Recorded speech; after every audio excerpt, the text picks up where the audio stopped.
You're listening to an Airwave Media Podcast. Hello, and thanks for joining Revolution 250, where we look at events that took place 250 years ago this week. This is from the American Revolution Podcast, a short bonus episode to remind you about important anniversaries of the Revolutionary War.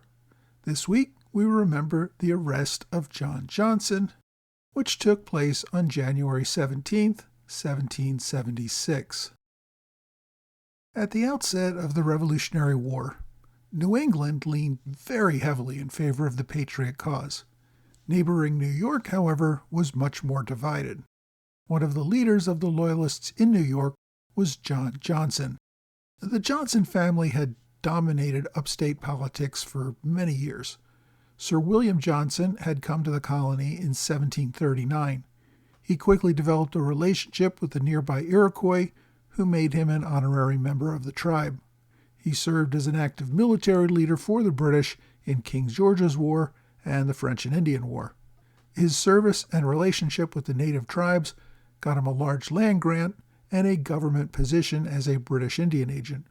Over time, he acquired hundreds of thousands of acres of land in upstate New York. William Johnson died in 1774. Leaving his son, John Johnson, as heir to his lands and title. When the war began the following year, Johnson volunteered his services to the Loyalist cause. He began raising an army, a battalion of Loyalists, and contacted the royal governor, Tryon, to volunteer their services. He also told the governor that he could enlist hundreds of Indian warriors who would fight alongside his Loyalist brigade.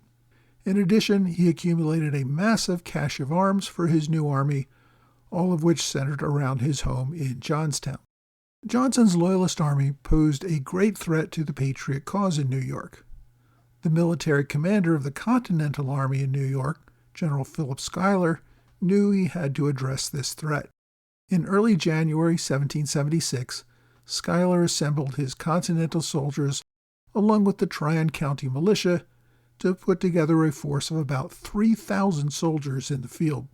This army marched to Johnstown and surrounded Johnson's home.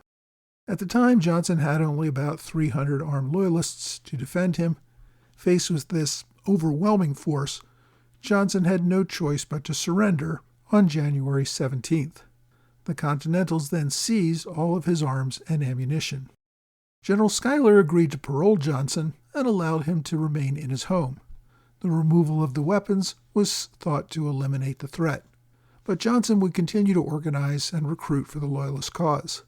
A few months later, after learning that Patriot officials were planning to arrest him, Johnson finally abandoned his home. He and several hundred of his followers moved up to Montreal, shortly after a British relief force commanded by General John Burgoyne secured the region. Johnson would form the King's Royal Regiment of New York, which would see considerable action during the war. He would eventually serve as a brigadier general for the British cause. The British loss of the war meant that Johnson would never regain his extensive estate in New York, which the Patriots had confiscated during the war. He settled in Montreal, where the Crown gave him new lands as compensation for his service. He would, however, never be able to return to his native New York.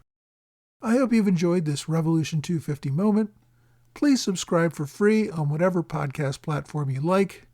Thanks again for listening to this Revolution 250 moment on the American Revolution Podcast.